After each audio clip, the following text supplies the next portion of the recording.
and welcome back to Humanities. I am Purva and in today's video we are going to cover our chapter number 11 from class 12th history, which is Rebels and the Raj. तो Rebels and the Raj की आज हम पूरी शुरुआत से लेके end तक NCERT cover करेंगे, लाइन बाय लाइन एक्सप्लेनेशन होगी इस वीडियो में, राइट.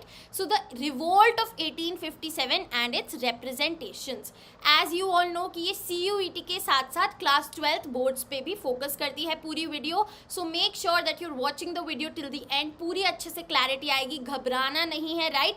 एंड ऑब्वियसली अगर हमको एक अच्छा रिजल्ट चाहिए तो टाइम की इन्वेस्टमेंट तो देनी ही पड़ेगी. तो अगर थोड़ी सी भी लंबी वीडियो है, डोंट पैनिक, पूरी वॉच करो. पूरा टाइम आपका 100% फ्रूटफुल रहेगा and you will get the desired result. चलिए, so as we all know the format of the video, पहले हम पूरे चैप्टर के टॉपिक्स को एक बार स्किम थ्रू करेंगे, एनालाइज करेंगे कि क्या सबसे इंपॉर्टेंट है एग्जाम पर्सपेक्टिव के लिए एंड क्या हम थोड़ा बस रीडिंग करके काम चला सकते हैं. And then we are going to deep dive into the chapter and understand each and everything. चलिए, लेट्स गेट स्टार्टेड. सबसे पहले एज वी ऑल नो कि ये जो फर्स्ट पेज होता है ये हमारा फोकस पेज होता है. इसमें एक ब्रीफ ओवरव्यू दे दिया जाता है पूरे चैप्टर का, क्लियर है. उसके बाद pattern of the rebellion, very very important.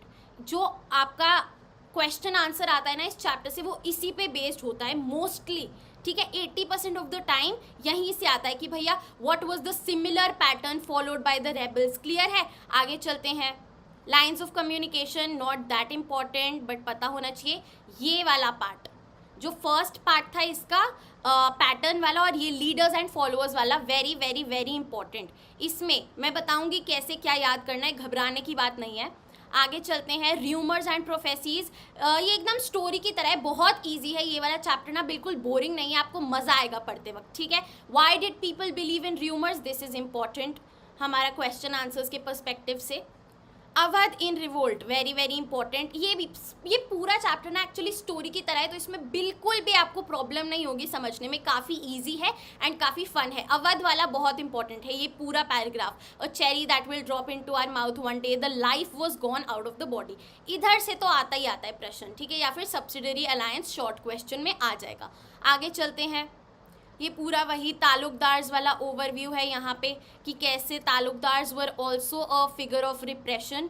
What the rebels wanted, इस पे सीधा एक क्वेश्चन आता है कि रेबल्स चाहते क्या थे. उसमें हम ये सारे सब points, the vision of unity, ठीक है, against the symbols of operation, ये सब कंबाइन करके लिखते हैं. The search for alternative power. Clear है, मैं पूरा आपको समझाऊंगी, ठीक है. रिप्रेशन की बात करें कि कैसे ब्रिटिशर्स ने इस रिवोल्ट को सप्रेस किया, इस रिवोल्ट को दबाया, ख़त्म किया, ठीक है, ये हम पढ़ेंगे. उसके बाद आगे चलते हैं. जो लास्ट टॉपिक है, images of the revolt, not at all important. ये आपको बस पढ़ के जाना है कि कौन सी इमेज क्या बताती है, बट ये नहीं आता, राइट. बट वही है कि हम स्किप नहीं करेंगे कुछ भी. तो इमेजेस ऑफ द रिवोल्ट पे हम इन इमेजेस के बारे में पढ़ रहे हैं. ये चीज़ें, ये आप फिगर्स देख रहे हैं ना कि ये क्या दिखा रही हैं, ये किसने बनाई, राइट, ठीक है. चलिए, सो हमने सारे टॉपिक्स एनालाइज कर लिए. Now let's move on to the chapter explanation. चलिए, तो हम इस चैप्टर में जो 1857 में रिवोल्ट हुई उसके बारे में पढ़ेंगे, ठीक है. अब भैया ये रिवोल्ट क्या थी, कैसे हुई, उसका बेसिक हम यहाँ से पढ़ेंगे. देखिए कब शुरू हुई, 10 मई 1857 को, जब सिपॉयज, अब सिपॉयज क्या होते हैं भैया, यानी कि Indian soldiers who are working under the British government, they are known as sepoys. Clear है भैया. चलिए, in the cantonment area of Meerut, Meerut से शुरुआत हुई इस म्यूटिनी की. म्यूटिनी यानी कि ये छोटा सा रिवोल्ट. क्लियर है. आगे चलते हैं. फिर भैया ये धीरे धीरे कहाँ तक पहुँची, इन्फेंट्री तक पहुँची, जो फुट सोल्जर्स होते हैं, फिर कैवेलरी तक पहुंची, जो घुड़सवार सोल्जर्स होते हैं, और फिर सिटी तक, ऑर्डिनरी पीपल तक पहुंची. क्लियर है. चलिए, तो हमारी सिपॉय से शुरू हुई और ऑर्डिनरी पीपल तक पहुंच गई ये मूवमेंट. क्लियर है. सब यूनिफाई होके ब्रिटिशर्स के अगेंस्ट रिवोल्ट करने लगे. अब इस रिवोल्ट में था क्या, क्या प्रोसेस था भैया. वो सबसे पहले बेल ऑफ आर्म्स को कैप्चर करते थे. बेल ऑफ आर्म्स क्या था, it was a store room जहाँ पे सारे वेपन्स वगैरह रखे होते थे ब्रिटिश के, तो वो वहाँ से चुरा लेते थे सारे इंडियन सोल्जर्स, ठीक है. और फिर वो क्या करते थे, वाइट पीपल को, ब्रिटिशर्स को अटैक करना शुरू करते थे. उनके बंगलोज, उनकी प्रॉपर्टी को जला देते थे, राख कर देते थे. गवर्नमेंट बिल्डिंग्स पे कब्जा कर लेते थे, जैसे कि the record office, jail, court, post office, treasury etcetera. Clear है? The telegraph line to Delhi was cut, वो कम्युनिकेशन लाइन काट देते थे ताकि कहीं भी और ब्रिटिशर्स अपना मैसेज ना पहुंचाएं और सोल्जर्स ना बुला लें, राइट, ताकि उनका मोड ऑफ कम्युनिकेशन कट हो जाए। क्लियर है? फिर भैया ये मेरठ से कहाँ पहुंचे? दिल्ली की तरफ पहुंचने लगे। क्लियर है? फिर क्या होता है that the sepoys arrived at the gates of the red fort. ठीक है, वो रेड फोर्ट पहुंचते हैं सुबह 11 मई की सुबह। 10 मई को यहाँ शुरुआत हुई, 11 मई को वो पहुंच गए दिल्ली में रेड फोर्ट। क्यों भैया? क्योंकि जो हमारे ये आप पोर्ट्रेट देख रहे हैं, किसका पोर्ट्रेट है? The old Mughal emperor Bahadur Shah Zafar. अभी कौन से वाले मुगल एम्परर हैं जो हमने last scion of the Mughal dynasty पढ़ा था ना अपना 9th चैप्टर के अंदर, राइट? बहादुर शाह जफर 2 वही हैं ये भैया, राइट? अभी ब्रिटिश रूल भी आ गया है और मुगल एम्परर जो लास्ट हैं वो दिल्ली में है। ठीक है, समझे बात? कनेक्टिविटी हो रही है ना जो चैप्टर्स पढ़ा, ठीक है? So no more confusion. वहां पे उनका वो एसेंट लेने गए सिपॉयज कि भैया आप हमारी इस रिवोल्ट को अपना एसेंट दो। अब भैया क्या हुआ, जो एम्परर थे वो इतने प्रेशर में आ गए लोगों के कि उन्हें हाँ ही बोलनी पड़ी। क्यों? क्योंकि इतने सारे सिपॉयज आ गए और वो without following the court etiquette, जो कोर्ट के नॉर्म्स हमने पढ़े थे, राइट, तो तरीके से तहजीब से आना, वो सब कुछ भी नहीं हुआ। प्रेशर से इतने सारे लोग आके एम्परर को कहने लगे तो ऑटोमेटिकली बेचारा एम्परर क्या करेगा? अपना एसेंट, अपनी हाँ दे देगा। तो भैया इस तरीके से इस रिवोल्ट को क्या मिल गई? एक लेजिटिमेसी मिल गई, अ काइंड ऑफ लेजिटिमेसी, यानी कि एक ठप्पा लग गया रूलर का कि हाँ मैं भी तुम्हारे साथ हूँ। आई बात समझ में? चलिए, अच्छा भैया अभी रिवोल्ट हो क्यों रही थी? वो सिपॉयज आए और उन्होंने एम्परर को बताया कि भैया जो हमें बुलेट्स मिली हैं, बंदूकों की, गन्स की जो बुलेट्स होती हैं वो काओ और पिग के फैट से कोटेड हैं और हमें उन्हें अपने टीथ से चबाना होगा, तो ये हमारा धर्म भ्रष्ट कर देगा, right? The Britishers are trying to corrupt the faith of Hindus and Muslims alike. This was the main issue. इस बात पे ये पूरी रिवोल्ट हो रही थी। सबको बात समझ में आ गई यहाँ तक? चलिए, अब हमने एक ओवरव्यू देख लिया है कि ये पूरा सियापा क्यों हुआ, कैसे हुआ। अब हम इसकी डेप्थ में चलेंगे। चलिए, now moving on to pattern of the rebellion. भैया अगर हम एक क्रोनोलॉजिकल ऑर्डर से देखें तो चीज़ें पहले एक जगह से शुरू हुई, जैसे हमने यहाँ पे पढ़ा सिपॉयज से, और फिर टाउन्स और सिटीज में पहुंची ऑर्डिनरी मैन से। तो एक तरीके से ऐसे स्विफ्टली चीजें मूव हो रही थी, राइट? बट ये सारा जो तरीका था रिवोल्ट का, ये एक सिमिलर पैटर्न पे बेस्ड था, यानी कि हर कोई एक ही तरीके से रिवोल्ट कर रहा था। और वो क्या तरीका था, ये जो हम अभी एक ग्रीन हाईलाइट में पढ़ेंगे। हाउ द म्यूटिनीज बिगैन, यानी कि शुरुआत कैसे हुई। क्या करते थे सिपॉयज? सबसे पहले वो एक एक्शन देते थे विद अ सिग्नल। ये आपके पॉइंटर्स हैं जो मैंने ग्रीन हाईलाइट किया है, यही आप आंसर में लिख के आएंगे। So the sepoys began with an action. या तो वो ऐसे फायरिंग कर देते थे, ठीक है, या फिर वो ऐसे साउंड बेल बजाते थे। क्लियर है कि सब शुरू हो जाओ, इकट्ठा हो जाओ। उसके बाद क्या करते थे? They seized the bell of arms, जो स्टोर रूम होता था जहाँ पे सारे वेपन्स रखे होते थे ब्रिटिश के, एंड प्लंडर्ड द ट्रेजरी, जो उनकी ट्रेजरी है जहाँ पे उनका सारा कैश माल सब कुछ रखा हुआ है, उसको भी जाके पूरा रैंसैक कर देते थे, लूट लेते थे। ठीक है, उसके बाद वो गवर्नमेंट बिल्डिंग्स को अटैक करना शुरू करते थे, सारे उनके खाते, सारे रिकॉर्ड्स जला देते थे। ठीक है, उसके बाद भैया जो मोटिव था वो क्या था कि everything and everyone belonging to the white man became a target. जो भी फिरंगियों से अटैच्ड है वो हमारा टारगेट है और उसको हम खत्म कर देंगे। क्लियर है? प्रोक्लमेशंस वर इशूड। प्रोक्लमेशन का मतलब क्या होता है? प्रोक्लमेशन यानी कि नोटिफिकेशंस, सबको अनाउंसमेंट की जा रही है कि भैया हर कोई, हिंदू मुस्लिम सब साथ में आओ और मिलके हम फिरंगियों को भगाएंगे। सो एक यूनिफिकेशन थी, एक यूनिटी थी इस टाइम पे, तभी ये रिवोल्ट इतनी ज़्यादा एक मैसिव रेबेलियन में बदल गई। क्लियर है? अब भैया हमने पढ़ा था कि सिपॉयज के साथ साथ फिर ऑर्डिनरी लोग गांव और विलेज टाउन से भी आने लगे, इकट्ठा होने लगे। तो जब ऑर्डिनरी लोग आए तो क्या टारगेट्स वाइंडन हो गए? वो भैया मनी लेंडर्स के साथ साथ रिच लोगों को भी टारगेट बनाने लगे। इंस्टेड ऑफ फिरंगी तो थे ही थे, साथ में कौन? मनी लेंडर्स, जो हमारे साहूकार थे और रिच पीपल, उनको भी वो ऐसे लूटने लगे। क्यों?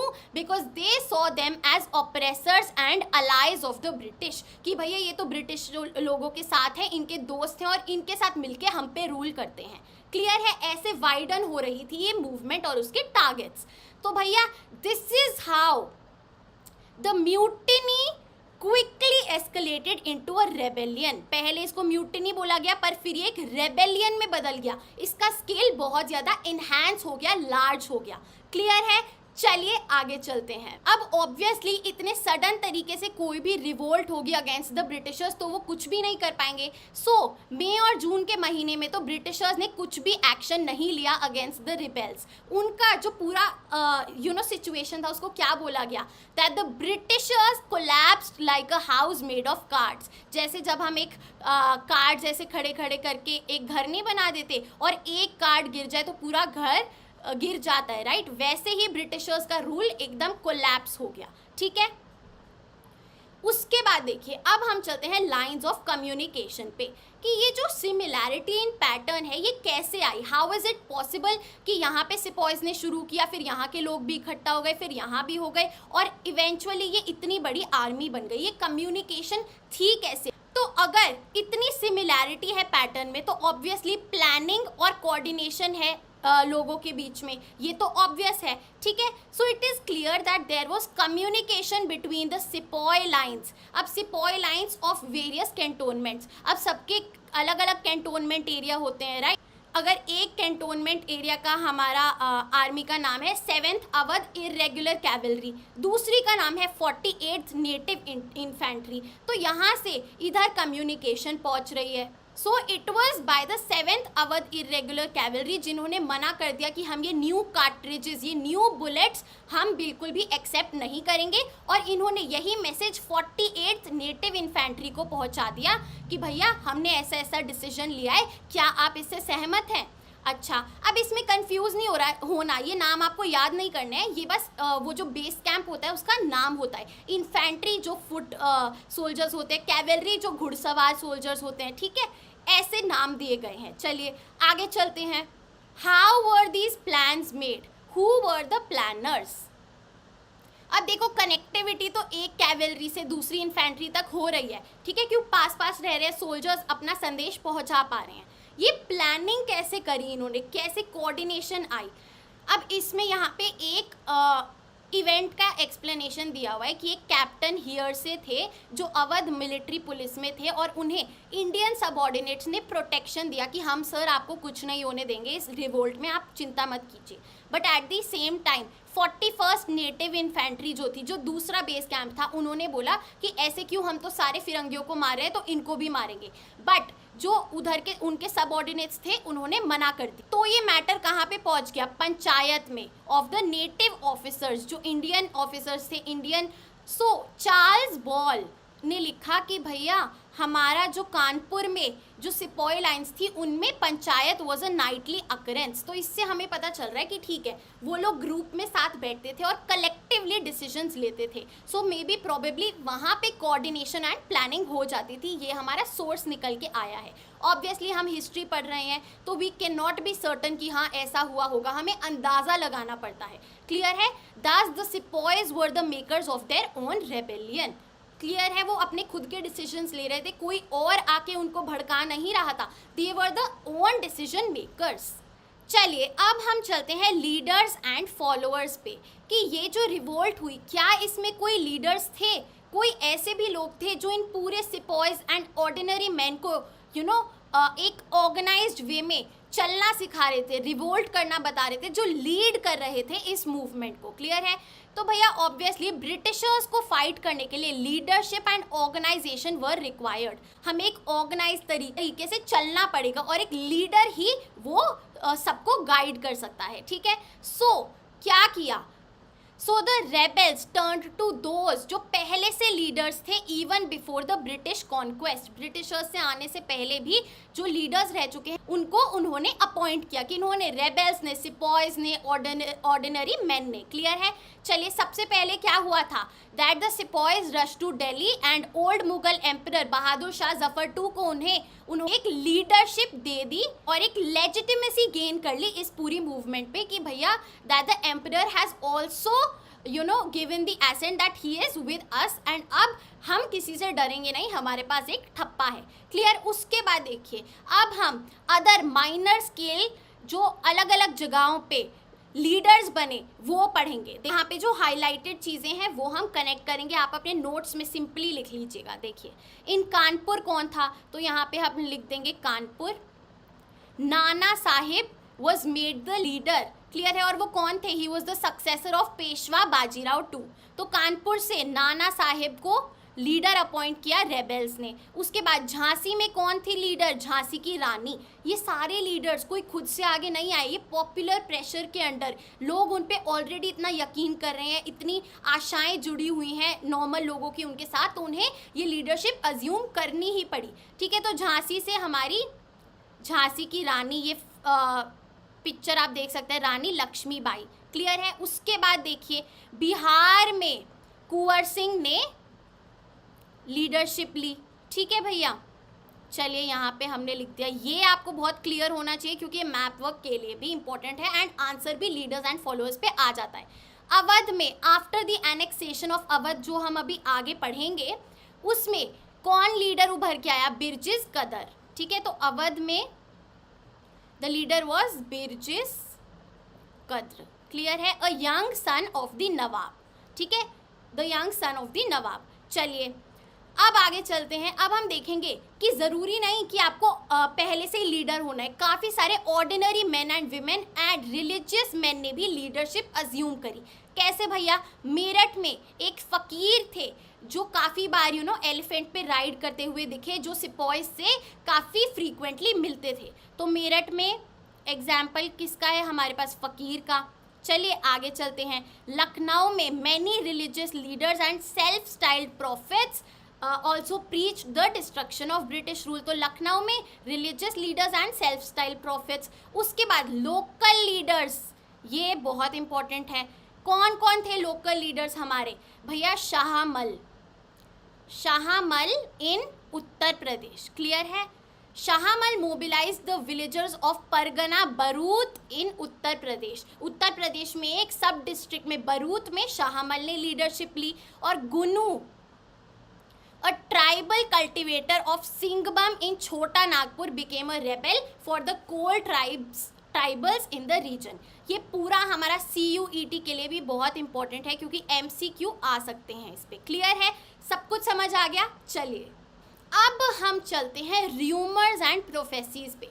अब हम समझेंगे कि ये जो भैया bullet coated with the fat of cows and pigs, ये र्यूमर था, ये क्या था, ये पूरी कहानी शुरू कैसे हुई, राइट। चलिए अब स्टोरी टाइम है, अच्छे से इंजॉय करो। देखो, rumours and prophecies played a part in moving people to action. अब ऑब्वियसली आप एक जगह सुन लोगे कि ऐसा ऐसा हुआ तो आप बहुत इन्फ्लुएंस हो जाओगे और आपका मन करेगा यार ये तो बहुत गलत हो रहा है, हम इसके खिलाफ आवाज़ उठाएंगे, राइट। सो यही र्यूमर्स बहुत ज़्यादा काम करते हैं for moving people to action, यानी कि लोग रिवोल्ट करें, क्लियर है। चलिए समझते हैं क्या हुआ। ब्रिटिशर्स ने बोला कि ये जो अफवाह है कि भैया हम तुम्हें कार्ट्रिजेस दे रहे हैं, बुलेट्स दे रहे हैं which are covered with fat of cows and pigs, और हम आपका रिलीजन एंड कास्ट को करप्ट करना चाहते हैं, भ्रष्ट करना चाहते हैं, ये एक अफवाह है, इट इज़ अ र्यूमर और ऐसा कुछ भी नहीं है, क्लियर है। बट आप सबको पता है कि अफवाह और र्यूमर्स कितनी जल्दी फैलते हैं, कितनी तेज़ी से फैलते हैं, ऐसा ही तब भी हुआ।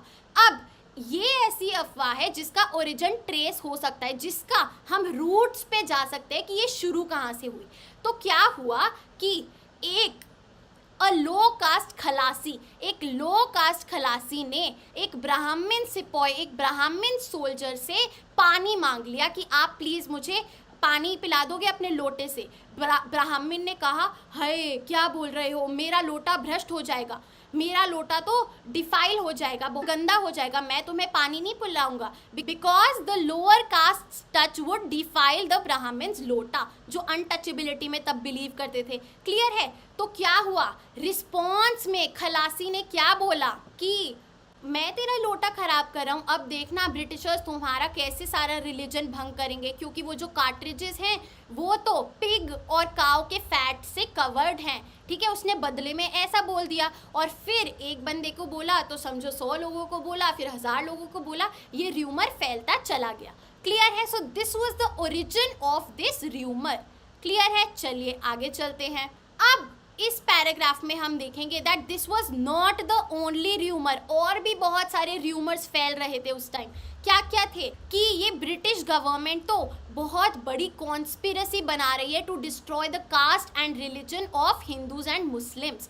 ये क्या करना चाहते हैं, ये हमें क्रिश्चियनिटी में कन्वर्ट करना चाहते हैं, ठीक है। This led to the suspicion that the British wanted to convert Indians to Christianity.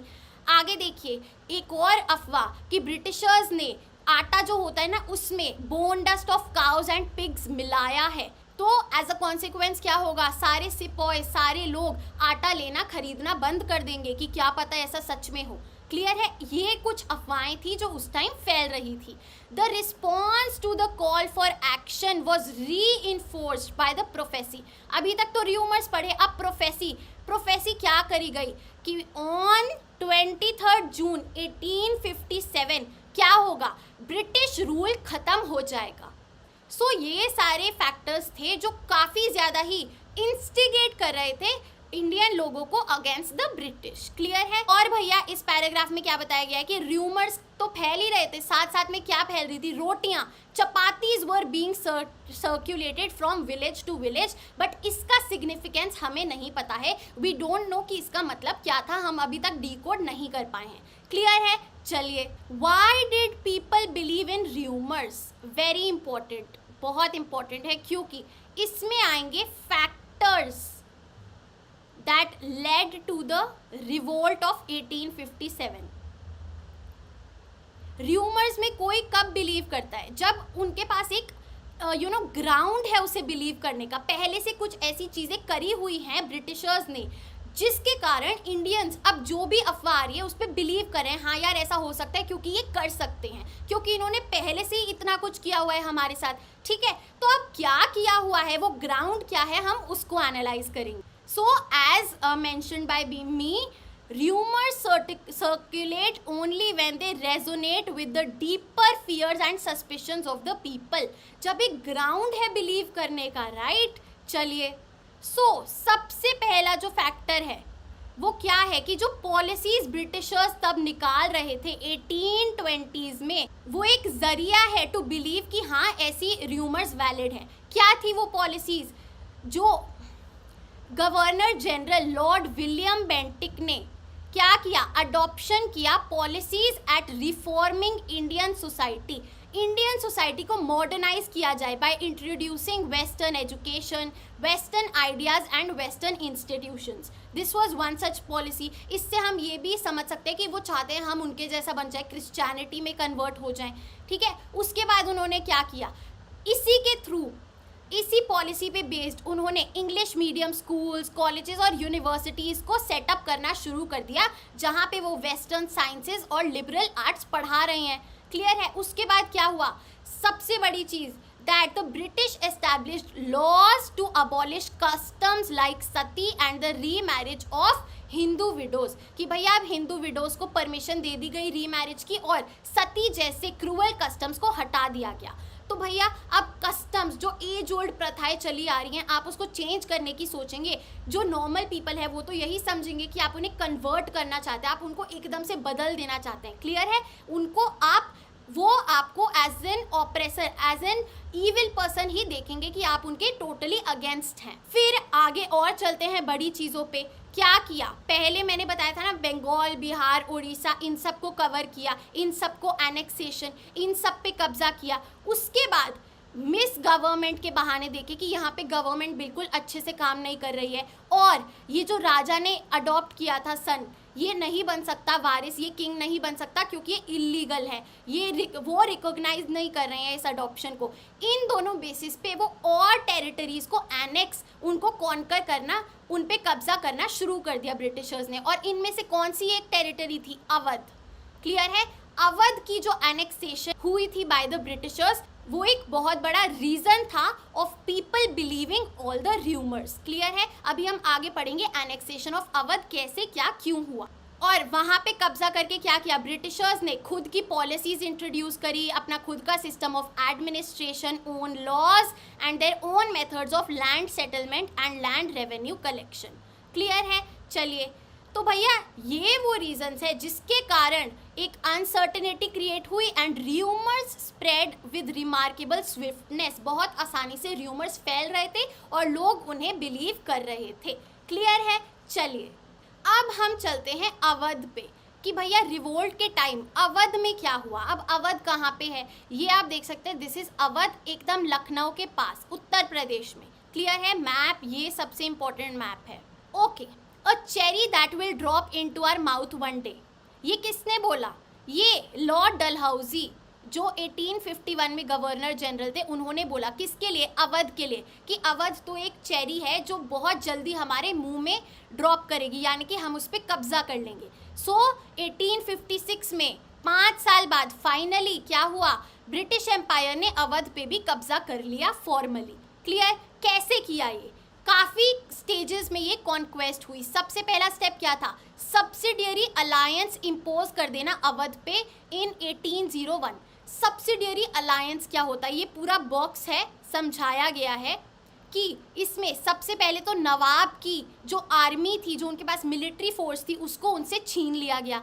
उसके बाद ब्रिटिशर्स को नवाब ने अलाउंस दी कि आप अपने ट्रूप्स इस एरिया में लगा दीजिए। सो ब्रिटिशर्स की ट्रूप्स लग गई उस एरिया में, यानी कि पावर ऑफ कंट्रोल किसके पास है? ब्रिटिश गवर्नमेंट के पास, ना कि नवाब के पास।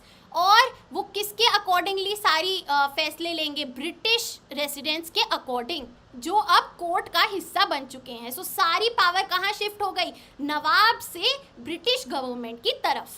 सब्सिडियरी अलायंस बहुत इंपॉर्टेंट पार्ट है इसका, एक बार क्विकली इसको एनालाइज करते हैं। Subsidiary alliance was a system devised by lord Wellesley in 1798. All those who entered into such an alliance with the British had to accept certain terms and conditions. क्या terms and conditions थी? ये जब पूरी होंगी तभी आप एक subsidiary alliance में माने जाएंगे। सबसे पहली बात कि भैया ब्रिटिश रिस्पॉन्सिबल है आपकी सुरक्षा के लिए फ्रॉम एक्सटर्नल और इंटरनल थ्रेट ऑफ पावर, यानी कि जो सारी मिलिट्री आर्मी है वो ब्रिटिशर्स इम्प्लॉय करेंगे, वहाँ पे डिप्लॉय करेंगे।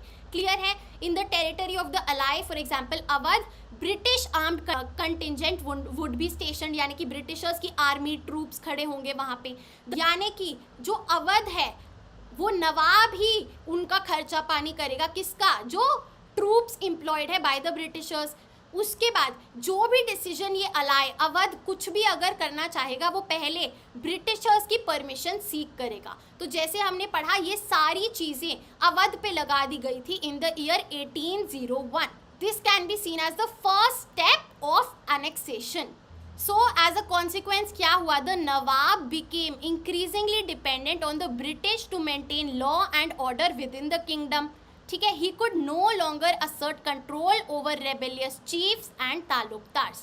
अब बेचारे नवाब का कंट्रोल ना ही लोगों पे रहा और ना ही ज़मींदार जो थे उन्हीं को तालुकदार्स बोला गया है। एक ही मीनिंग है जो हम अभी तक पढ़ते आए हैं, कंफ्यूज नहीं होना है। Taluqdars is equal to zamindars. Clear है?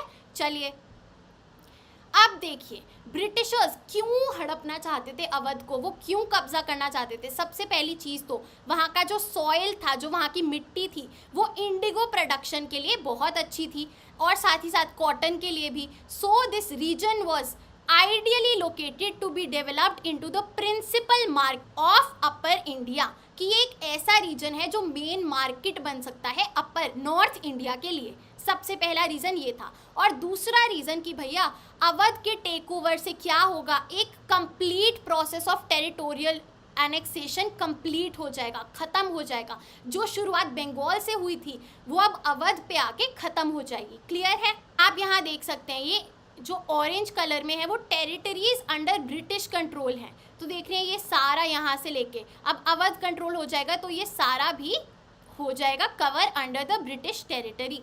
क्लियर है? चलिए, the life was gone out of the body. ये अब हम अवध के लोगों की बात कर रहे हैं। जब नवाब को निकाला गया तो क्या हुआ? देखिए, Lord Dalhousie's annexations created disaffection in all areas. Awadh में बहुत ही ज़्यादा डिसअफेक्शन क्रिएट हो गया लोगों के बीच में, सब बहुत ज़्यादा सैड थे। कब? जब नवाब वाजिद अली शाह वॉज डीथ्रोन्ड, उनको हटा दिया गया किंगडम से, गद्दी से, तख्त से, and exiled to Calcutta on the plea that the region was being misgoverned. उनको कैलकाटा भेज दिया गया अपने किंगडम से निकाल के। किस बेसिस पे, किस ग्राउंड पे कि जो गवर्नमेंट है वो अच्छे से नहीं चल रही है, वो एफिशिएंटली काम नहीं कर रही है, मिस गवर्नड हो रहा है ये पूरा एरिया। क्लियर है। अब भैया ब्रिटिशर्स ने गलती कहाँ पे करी, यहाँ पे उन्होंने सोचा कि ये जो नवाब है ये तो इसको कोई नहीं ज़्यादा पूछता और ये ज़्यादा कुछ नहीं है, हालांकि वो बहुत ज़्यादा ही पॉपुलर रूलर थे। क्लियर है। तो क्या हुआ, जब वो निकले कैलकाटा के लिए, there were many who followed him all the way to Kanpur singing songs of lament, यानी कि सैड सॉन्ग्स, अपना दुख बयां करने के लिए वो उनके साथ साथ निकल गए। क्लियर है। जब ये पूरा सिनेरियो हुआ, when the nawab was leaving, तब ये स्टेटमेंट बोली गई by the common people there that the life was gone out of the body and the body of this town had left lifeless. Clear है।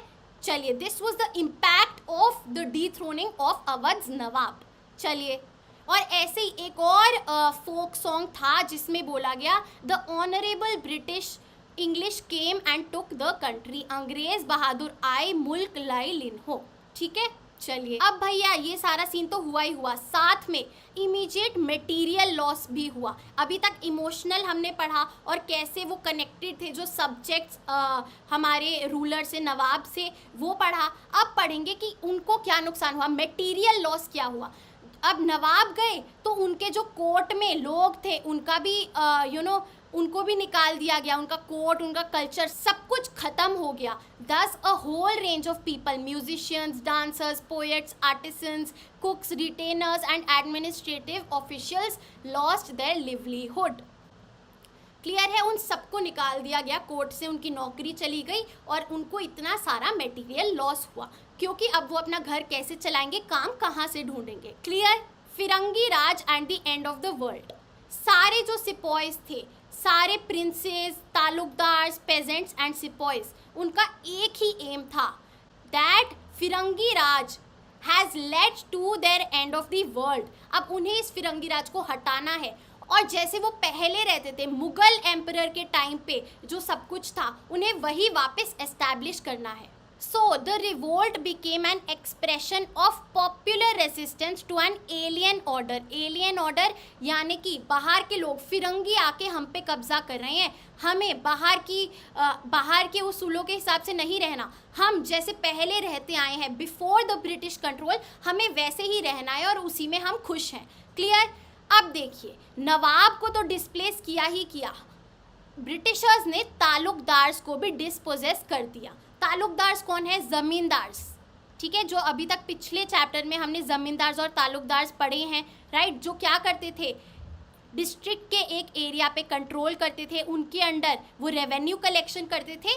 दे were intermediaries between the British and the peasants. Clear है। चलिए, सो taluqdars obviously powerful थे, उनके खुद के estates होते थे, उनके पास पावर और लैंड होता था, खुद की आर्मी होती थी, फोर्ट्स बनाते थे, and they enjoyed a degree of autonomy. Clear है। तो ये सब कुछ अब हटा दिया गया, ब्रिटिशर्स ने जानबूझ के उनकी पावर भी कम कर दी, क्योंकि they were unwilling to tolerate the power of taluqdars, कि कहीं ये भी हम पे साथ मिलके कंट्रोल ना कर ले, ब्रिटिशर्स के अगेंस्ट ये खड़े ना हो जाएं। क्लियर है।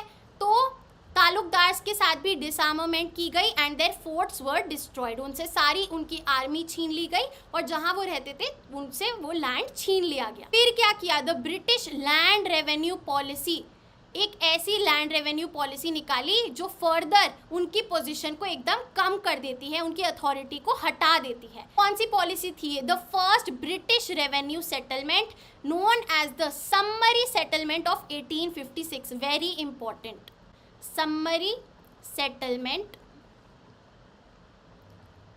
ऑफ 1856। हमने पिछले चैप्टर में, अगर आपको याद हो, कनेक्शन करते हैं, क्या पढ़ा था, जो हमारी सेकंड लैंड रेवेन्यू सेटलमेंट थी उसमें जमींदार्स का रोल हट गया था and the British came in direct contact with the pageants, right, जिसमें वो खुद असेस करते थे लैंड और फिर बताते थे कि आपको इतनी पेमेंट करनी है। Do you remember? तो यहाँ देखिए सम्मरी सेटलमेंट में क्या बोला गया है, यही सेम चीज, that the taluqdars were interlopers with no permanent stakes in the land, कि ये तालुकदार्स तो भैया अपना प्रॉफिट मार रहे हैं और हमारा लॉस हो रहा है इसमें। क्लियर है। अब ताल्लुकदार्स को हटा के हम सीधा किसके साथ सेटल करेंगे? Actual owners of the soil के साथ, पेजेंट्स के साथ अपना रेट फिक्स करेंगे and reduce the level of exploitation of pageants while increasing revenue returns for the state. हमारा फायदा होगा और पेजेंट्स सीधा हमसे कनेक्शन में आके हमें पैसे देंगे। बट ऐसा नहीं हुआ। जो स्टेट का रेवेन्यू था वो तो भैया इंक्रीज हुआ, बट जो पेजेंट्स की हालत थी वो बहुत बुरी हो गई, क्योंकि जो रेवेन्यू उनसे मांगा गया वो 30 से 70% इंक्रीज कर दिया गया था, बहुत ज़्यादा हाई था। क्लियर है? चलिए, thus neither taluqdars nor peasants had any reason to be happy with the annexation। दोनों ताल्लुकदार्स और peasants sad थे by the summary settlement। So the dispossession of taluqdars meant the breakdown of an entire social order। Double quotes में आ सकता है। कैसे भैया? सबसे पहला पॉइंट, जो पेजेंट्स थे वो ताल्लुकदार्स या फिर ज़मींदार्स के अंडर आते थे और वो उन्हें एक फादर फिगर्स की तरह देखते थे, राइट। ऑप्रेसर्स तो चलो वो कभी कभी मानते ही थे उन्हें, but they were loyal towards them, right. एक फादर फिगर वाली फीलिंग थी, एक लॉयल्टी थी उनके बीच में। और अब जब ये रिलेशनशिप हट गया है, अब पेजेंट सीधा ब्रिटिशर्स से डील करेंगे, तो वो बहुत ज़्यादा अनश्योर थे कि भैया क्या हमें अनसर्टेनिटी के टाइम पे, जब क्रॉप फेलियर होगा, हार्डशिप होगी, क्या हमारा जो रेवेन्यू हमें देना है वो डिक्रीज कर दिया जाएगा या फिर हमें और समय दिया जाएगा रेवेन्यू पेमेंट के लिए? जो हमें ताल्लुकदार लोन देता था फेस्टिवल्स के टाइम में, क्या वो ब्रिटिशर्स देंगे? तो ये कुछ ऐसे सवाल थे जो उनके मन में उठ रहे थे। The peasant was directly expose to over assessment of revenue and inflexible methods of collection, यानी कि उन्हें अब रेवेन्यू भी ज़्यादा देना पड़ रहा था और जो वेज थे जो कलेक्शन के, उन्हें ना ही कोई फ्लेक्सिबिलिटी मिल रही थी, आपको इस डेट को देना है तो देना है। समझ आई बात? चलिए, सो इन एरियाज लाइक अवध कौन कौन साथ में आ गए फाइट करने के लिए ब्रिटिशर्स को? Taluqdars and there pageants. यहाँ तक कि ताल्लुकदार्स जो इतने लॉयल थे नवाब की तरफ, उन्होंने उनकी वाइफ को बेगम हजरत महल को ज्वाइन किया in Lucknow to fight the British, और कई लोग उनके साथ when they lost the fight तब भी रहे। अब हम चलते हैं कि सिपॉयज को और क्या दुख था ब्रिटिशर्स के साथ। यहाँ पे हमने ताल्लुकदार्स और पेजेंट्स का तो पढ़ लिया है दैट दे वर अनहैप्पी। अब सिपॉयज के क्या दुख थे भैया? देखो, the grievances of the pageants were carried over into the sepoy lines. Pageants sepoys को बता देते थे हमारे साथ ये हुआ है और ये हो रहा है, और ऐसे ही। अब ऐसा कैसे था? क्योंकि भैया जो सिपॉयज थे वो अवध से ही रिक्रूटेड थे, वो वहीं के विलेजर्स थे जो अब सोल्जर्स की तरह एक्ट कर रहे थे, तो ऑब्वियसली वो अपनी फैमिलीज और दोस्तों के साथ टच में तो रहेंगे ही, तो उन्हें बता दिया जाता था ऐसे ऐसे हो रहा है। और यहाँ पे अब सिपॉयज के साथ क्या हो रहा था? उन्हें लो लेवल्स ऑफ पे, जो उनकी सैलरी थी, इनकम थी, वो बहुत ज़्यादा कम थी एंड उनको छुट्टी भी नहीं मिलती थी। They had difficulty in getting leave. Clear है? These were the reasons for discontent. But धीरे धीरे काफ़ी और रीजन्स आने लगे। वो क्या रीजन्स थे? एक जो फैक्टर था बहुत बड़ा, वो ये था कि relationship of sepoys with the superior white officers बहुत ज़्यादा वो चेंज हुई ओवर द टाइम। क्या था? पहले 1820s में वो दोनों अच्छे से रहते थे। जो ब्रिटिशर्स थे उन्हें फ्रेंडली वे में ट्रीट करते थे, उनके साथ अपने लेजर टाइम में एक्टिविटीज़ करते थे, रेसलिंग करते थे, फेंसिंग करते थे, हॉकिंग के लिए जाते थे। वो इवन वो हिंदुस्तानी भी जानते थे, तो वो साथ में customs and culture of the country को प्रपोगेट करते थे। क्लियर है? तो उस टाइम सिपॉयज के लिए जो ब्रिटिश ऑफिसर्स थे वो एक डिसिप्लिनेरियन और फादर फिगर की तरह एक्ट करते थे। बट भैया 1840s में क्या हुआ? एकदम ऑपोजिट हो गया, ये रिलेशनशिप बदल गई। सेंस ऑफ सुपीरियोरिटी आ गया ब्रिटिशर्स के under and they started treating the sepoys as racial inferiors एंड उनके साथ अब्यूजिवली बिहेव करने लगे और उन पे फिजिकल वायलेंस करने लगे। तो अब कोई आपको ऐसे ट्रीट करेगा, आप ऑटोमेटिकली उनसे दूर रहना चाहेंगे, उनके साथ काम नहीं करना चाहेंगे। सो these were the reasons that the sepoys were dissatisfied with the Britishers. So therefore जो पहले ट्रस्ट था 1820s के टाइम में, अब वो सस्पिशन में बदल गया। क्लियर है? यहाँ पे हम वही बात कर रहे हैं that there were close links between the sepoys and the rural world, क्योंकि जो सिपॉयज थे वो एक्चुअल में तो विलेजर्स ही थे, Bengal army were recruited from the villages of Awadh and eastern UP. हालांकि भैया अवध को तो नर्सरी ऑफ बंगाल आर्मी कहा गया है क्योंकि बहुत सारे जो सिपॉयज थे वो वहीं से बिलोंग करते थे। So this link of sepoys and the rural world marked an important implication in the course of uprising, कि वो इतने कनेक्टेड थे, उन सबको पता है कि वहाँ क्या चल रहा है और यहाँ क्या चल रहा है। तो जब भी सिपॉयज आर्म्ड रिवोल्ट करने वाले होते थे वो मैसेज पहुंचा देते थे और विलेजर्स के उनके भाई बंधु भी इकट्ठे हो जाते थे and then the revolt actually gained momentum और ऐसे रिवोल्ट बढ़ती जाती थी। क्लियर है? चलिए, what the rebels wanted, rebels चाहते क्या थे यार। देखो इस पैराग्राफ में ये बताया गया है कि जो जीतता है वही अपने आप को सिकंदर बताता है, क्योंकि जीतने वाला ही इतिहास लिखता है। तो यही बताया गया है, as victors the British recorded their own trials and tribulations as well as their heroism. हमारे पास जो अकाउंट्स हैं, जो रिकॉर्ड्स हैं, उनसे तो हमें जो ब्रिटिशर्स ने लिखा है उसी के बारे में पता चल रहा है और उसी के बेसिस पे हम ये सब डिकोड कर पा रहे हैं। We have very very less sources जो हमें इंडियन सिपॉयज या फिर इंडियन तालुकदार्स के थ्रू मिल रहे हैं। ठीक है, only few rebels had the opportunity of recording the version of their own events. Thus other than a few proclamations and ishtihars यानी कि notifications issued by rebel leaders to propagate their ideas, हमारे पास ज़्यादा कोई सोर्स नहीं है। Therefore we are heavily and inevitably dependent on what the British wrote, जैसे मैंने आपको समझाया। क्लियर? सो रेबल्स क्या चाहते थे? Vision of unity. इस रिवोल्ट में 1857 में हमने देखा है कि वर्ड्स कैसे यूज हुए, रेबल्स, सिपॉयज, है ना, ये सब यूज हुआ है। हमने कभी भी अलग अलग नहीं देखा कि हिंदू मुस्लिम डिवीजन हमने इस रिवोल्ट में नहीं देखा, उल्टा हमने इन्हें साथ में पढ़ाए, प्लस लगाए, हिंदू प्लस मुस्लिम, ये सब कॉन्स्टिट्यूट करते हैं सिपॉयज एंड रेबल्स। क्लियर है? So this was the vision of unity. जो प्रोक्लेमेशंस तब निकले, जो नोटिफिकेशंस निकले, जो अनाउंसमेंट निकली कि वो किन को पहुंची, to all the sections of the population irrespective of their caste and creed. चाहे आप हिंदू हो, मुस्लिम हो, सिख हो, ईसाई हो, साथ में आओ और ब्रिटिशर्स के अगेंस्ट फाइट करो। So proclamations issued by even Muslim princes और इन देयर नेम्स, उन्होंने भी हिंदू सेंटिमेंट्स का ध्यान रखा। कैसे? ये देखिए, जो प्रोक्लेमेशन बहादुर शाह जफर ने निकाली उसमें ये लिखा था, to join the fight under the standards of both Mohammad and Mahavir, यानी कि हिंदू प्लस मुस्लिम्स, क्योंकि इस केस में भैया सबके पास इक्वली टू लूज और टू गेन है, सबका इक्वली नुकसान हो रहा है। We have to act like a single unit. So these ishtihars, these notification glorified the pre-British Hindu-Muslim past and their unity. Clear है?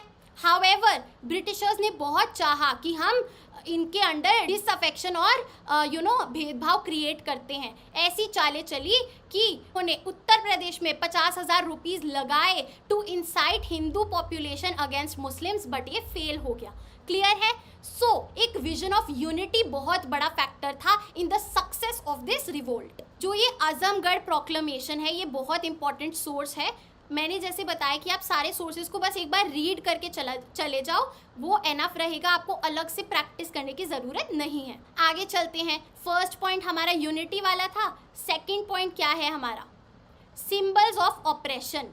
क्लियर है कि क्या चाहते थे रेबल्स? रेबल्स चाहते थे कि जो भी चीज़ ब्रिटिशर्स से और फिरंगी राज से एसोसिएटेड है हम उसको कम्प्लीटली रिजेक्ट कर दें, हटा दें, उससे बिल्कुल भी टच में ना रहें। They condemned the British for the annexations, जो उन्होंने कब्जा किया हमारी टेरिटरीज पे, and they said that Britishers could not be trusted. Clear है? और उनको क्या किस बात का गुस्सा आया कि कैसे ब्रिटिशर्स ने रेवेन्यू सेटलमेंट्स निकाली, लैंड होल्डर्स को हटा दिया, उनके लैंड छीन लिए, फॉरेन कॉमर्स के अंदर जो आर्टिसंस थे, जो वीवर्स थे, उनका भी लिवलीहुड छीन लिया, सबसे उनका घर बार छीन लिया, उनकी रोज़ की रोटी छीन ली, right? So the rebels wanted to restore that world which existed before the British conquest in India. The British were bent on destroying the caste and religion of Hindus and Muslims and converting them to Christianity. तो ये वो नहीं चाहते थे ऐसा हो. So they urged, the sepoys urged for the greater public good, क्योंकि इस सब में हम साथ हैं और हमारे साथ ही जो होगा वो हमें साथ में डील करना पड़ेगा. That is why we have to fight unifiedly to save their livelihood, their faith, their honor and their identity. Clear है? पब्लिक गुड के लिए, ग्रेटर गुड के लिए ऑफ द सोसाइटी. ब्रिटिशर्स के साथ साथ किसको टारगेट किया गया? जो सब ब्रिटिश की अलाइज लगते थे, उनके दोस्त लगते थे, और local oppressors, to humiliate the elites of a city. जो रिच लोग थे सिटी के, जो मनी लेंडर्स थे, जो शॉपकीपर्स थे, उनकी अकाउंट्स बुक को जला दिया गया. हमने पिछले चैप्टर में पढ़ा था, राइट? उस टाइम जब ये चीज़ वापस रिपीट हुई, सो द ब्रिटिशर्स फियर्ड कि 1857 की रिवोल्ट में जैसा हुआ था वैसा ना हो जाए. तो ये वही बात हो रही है, ठीक है? So this was seen as rebel against all oppressors. Clear है? Everything connected with the Britishers. वो क्या चाहते थे? एक इक्वल सोसाइटी हो, इगैलिटेरियन सोसाइटी हो. क्लियर है? चलिए, the search for alternative power, हमारा तीसरा पॉइंट. जो हमारे रेबल्स थे, they tried to establish some kind of structure of authority and administration that could replace that of the British. Clear है? लीडर्स क्या, उन्होंने क्या स्टेप्स उठाए? भैया, कल्चर ऑफ द कोर्ट, वो वापस से लोगों को अपॉइंट करने लगे. Appointments were made to various posts. Clear है? The collection of land revenue and the payment of troops, इनके लिए अरेंजमेंट्स किए गए. ठीक है? And they made plans to fight battles against the British. Chains of command, यानी कि army में भी positions were established, and they wanted to go back to the 18th century Mughal world, a world that became a symbol of all that had been lost. Clear है? चलिए, ये सारी administrative structures क्यों बनाए रेबल ने? ताकि वो ये जो डिमांड है वॉर के दौरान, जो उन्हें काम करना है, उसको सपोर्ट कर सके. क्लियर है? अच्छे से ये लड़ाई लड़ सके अगेंस्ट ब्रिटिशर्स. अब हम चलते हैं रिप्रेशन पे, कि ये रिवोल्ट को कैसे दबाया गया, कैसे ब्रिटिशर्स ने टेक ओवर किया रेबल्स के अगेंस्ट और इस म्यूटिनी को ख़त्म कर दिया. तो सबसे पहली चीज़ तो before starting with their military troops को लड़ाई करने के लिए भेजने से पहले ब्रिटिशर्स ने क्या किया? एक सीरीज ऑफ लॉज निकाली, काफ़ी सारे ऐसे लॉज निकाले जो उनको मदद करेगा जीतने में ओवर द रेबल्स. उसमें क्या था भैया? सबसे पहली चीज़ तो मार्शियल लॉ लगा दिया गया, यानी कि जो ऑर्डिनरी लॉ था वो सस्पेंड हो गया, जैसे हमने इमरजेंसी में पढ़ा था 1975 की. क्लियर है? और अब मिलिट्री के पास सारी पावर आ गई. अगर उनको किसी पे शक भी हो रहा है, if they are suspected of rebellion, तो वो सीधा एक एक्शन ले सकते हैं. जैसे प्रिवेंटिव डिटेंशन में होता है, दैट आप एक एप्रीहेंशन पे उस इंसान को अरेस्ट कर सकते हैं. सो सीधी punishment, death. These were the laws which were created for overcoming this rebellion. उसके बाद यहाँ पे मिलिट्री ट्रूप्स ने काम करना शुरू कर दिया. क्या किया? सबसे पहले देखो, 2 एक्शन प्लान बनाए. 2 pronged अटैक. सबसे पहला अटैक क्या होगा? जिसमें हमारा कैलकटा से, ये देखो मैं आपको मैप में ही दिखा रही हूँ, नॉर्थ इंडिया में आर्मी जाएगी. यहाँ कैलकटा से शुरू हुई और नॉर्थ इंडिया की तरफ आर्मी मूव करेगी. क्लियर है? पहला हमारा अटैक ये है. और दूसरा क्या है कि भैया यहाँ पंजाब से दिल्ली की तरफ आर्मी मूव करेगी. तो 2 यूनिट्स में इस अटैक को डिवाइड कर दिया. First Calcutta into north India and the second from Punjab to reconquer Delhi, क्योंकि जो मेन पावर है वो कहाँ वेस्ट करती है? दिल्ली में. क्लियर? चलिए, जून 1857 से ये शुरुआत करी, बट कब सक्सेसफुल हो पाए ब्रिटिशर्स? सितंबर में. Clear है? It was in September that the city was finally captured. The fact that the rebels from all over North India had come to defend the Delhi capital, इसीलिए इतना time लग गया Britishers को against winning this revolt. जब उन्होंने ये लड़ाई लड़ी, the Britishers realized कि भैया they were not dealing with a mere mutiny, ये कोई छोटा सा प्रोटेस्ट या लड़ाई नहीं है. This was an uprising that had huge popular support. इतना सपोर्ट था कि 3/4 of adult male population was a part of the rebellion. Clear है? चलिए, कैसे जीते ब्रिटिशर्स? ऑब्वियसली मिलिट्री पावर के through. The British used military power on gigantic scale. बहुत बड़े लेवल पे उन्होंने मिलिट्री का इस्तेमाल किया टू डिफेंड देमसेल्व्स। और क्या चालें चली, एक तो उन्होंने मिलिट्री ट्रूप्स का इस्तेमाल करा और उन्होंने ये चाल चली कि हम बिग लैंड होल्डर्स को और पेजेंट्स को ऑफर देंगे कि आप इस रिवोल्ट से हट जाओ, क्लियर है, अपनी यूनिटी हटा लो और हम आपको आपके जो एस्टेट्स है, आपका जो लैंड है वो वापस दे देंगे। ऐसी चालें चली। So the rebel land holders were dispossessed and the loyal rewarded. जो मान गया उसको हम उसका लैंड वापस दे देंगे और जो नहीं माना उससे तो हम लड़ाई करेंगे ही करेंगे। So these were some other factors which led to the victory of the Britishers। काफ़ी सारे लैंड होल्डर्स मर गए fighting against the British and काफ़ी सारे नेपाल में जाके छुप गए और भाग गए। क्लियर है? चलिए अब हम चलते हैं on to the last topic, images of the revolt. अब भैया हम क्या स्टडी करेंगे? One important record of the mutiny is the pictorial representation। Pictures से, इमेजेस के थ्रू जो ब्रिटिशर्स ने बताया है और जो इंडियंस ने बताया है हम उनको समझेंगे। क्लियर है? So we'll be analysing paintings, pencil drawings, etchings, posters, cartoons and bazaar prints. Clear है कि इमेजेस ऑफ द रिवोल्ट से हम क्या डिड्यूस कर पा रहे हैं, क्या समझ पा रहे हैं अबाउट द रिवोल्ट। तो सबसे पहले सेलिब्रेटिंग द सेवियर्स। यहाँ पे किस पेंटिंग की बात हो रही है? Relief of Lucknow painted by Thomas Jones Barker in 1859। ये जो पूरा टॉपिक है ये हमारा MCQ पर्सपेक्टिव से, CUET से इम्पॉर्टेंट हो सकता है कि पूछ लिया जाए ये पेंटिंग किसने बनाई थी, कब बनाई थी और क्या बताना चाहती है। क्लियर है? चलिए ये पेंटिंग हम यहाँ पे देख सकते हैं। This is the painting that we are talking about यहाँ पे। क्लियर है? अब इसमें क्या बताया गया है भैया कि जब रेबेल्स लखनऊ में आए तो हेनरी लॉरेंस जो वहाँ के कमिश्नर थे उन्होंने सारी क्रिश्चियन पॉपुलेशन को लेके क्या किया, एक फोर्टिफाइड रेजिडेंसी में छुपा लिया।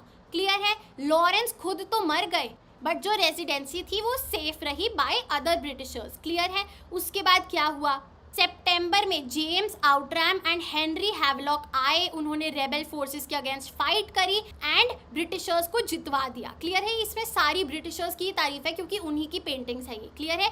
20 डेज लेटर कॉलिन कैंपबेल जो न्यू कमिश्नर थे ब्रिटिश फोर्सेस के, वो आए और उन्होंने रेस्क्यू कर लिया सारे ब्रिटिश गैरिसन्स को, सारे लोगों को। तो in British accounts the sage of Lucknow became a story of survival, heroic resistance and the ultimate Triumph of British power.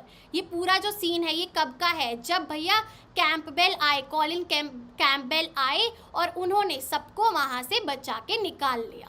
देखिए the gestures of the hands जो बीच में है, इधर से हमें पता चल रहा है this is an important figure. ये फोरग्राउंड में इधर पता चल रहा है कितनी ज़बरदस्त लड़ाई थी, right? The dead and injured in the foreground are testimony of the suffering during the siege. Clear है? So, to the British public, such paintings were reassuring. They created a sense that the time of trouble was past and the rebellion is over. कौन है victorians? कौन है victors? The Britishers. कौन जीता? Britishers. Clear है? चलिए अब हम दूसरी पेंटिंग पे चल रहे हैं which represent English women and the honor of Britain।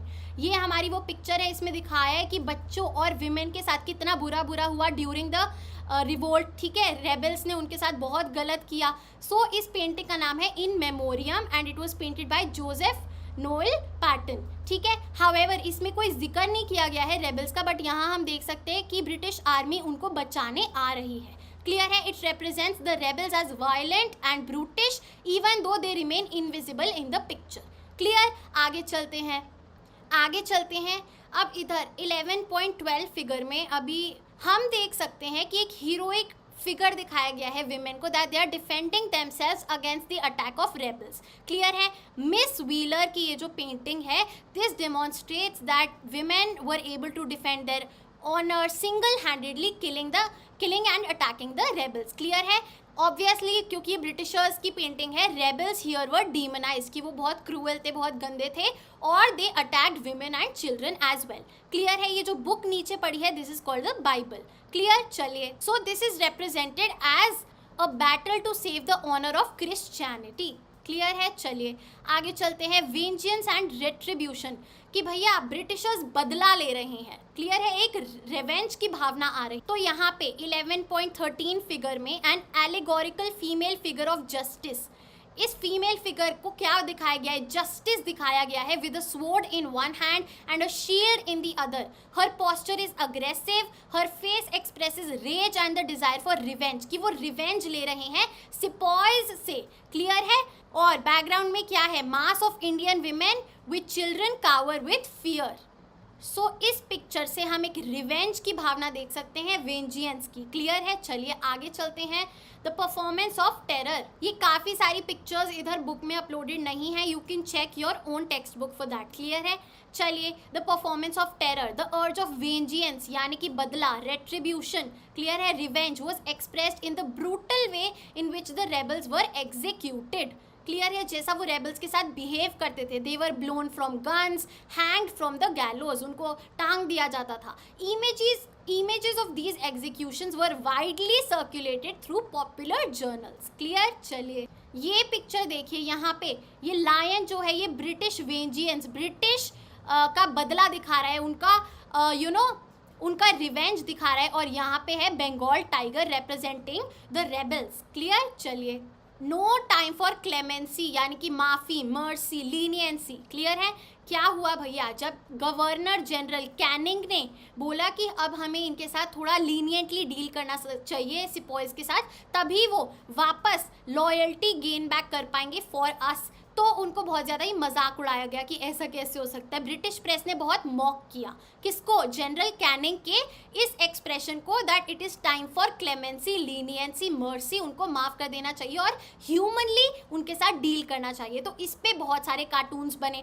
In one of the cartoons published in the pages of Punch, a British journal of comic satire, उन्होंने क्या दिखाया, Canning is shown as a looming father figure with his protective hand over the head of a sepoy.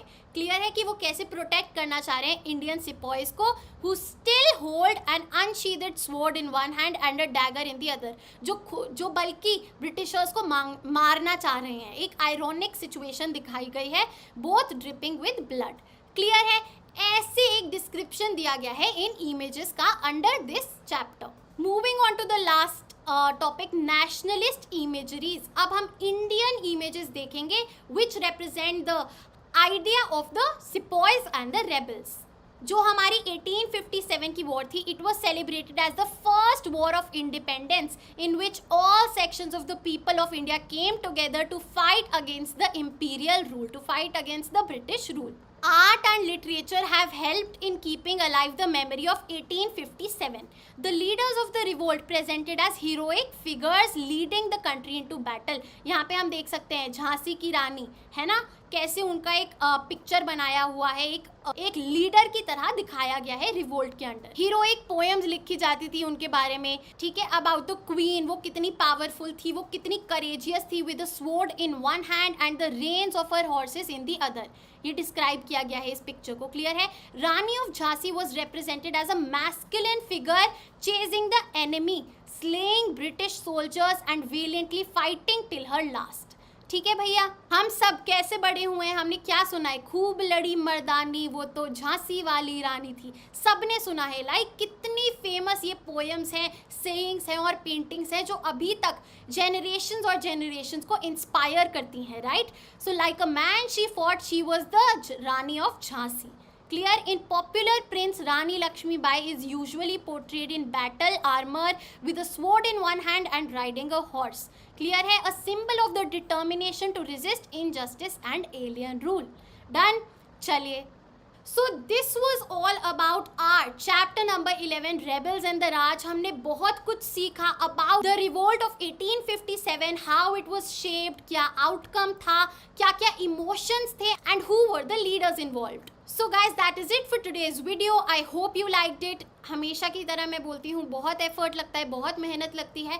आपका एक छोटा सा gesture मेरी बहुत मदद करेगा. सबसे पहले तो रिव्यू डालो कमेंट बॉक्स में, कैसा लगा आपको chapter, is it worth your time, and then please like, share and subscribe to the channel. अपने दोस्तों के साथ इस वीडियो को शेयर करो so that maximum students can make use out of this. Clear है. So I will see you in the next video. You are at humanities. Happy learning.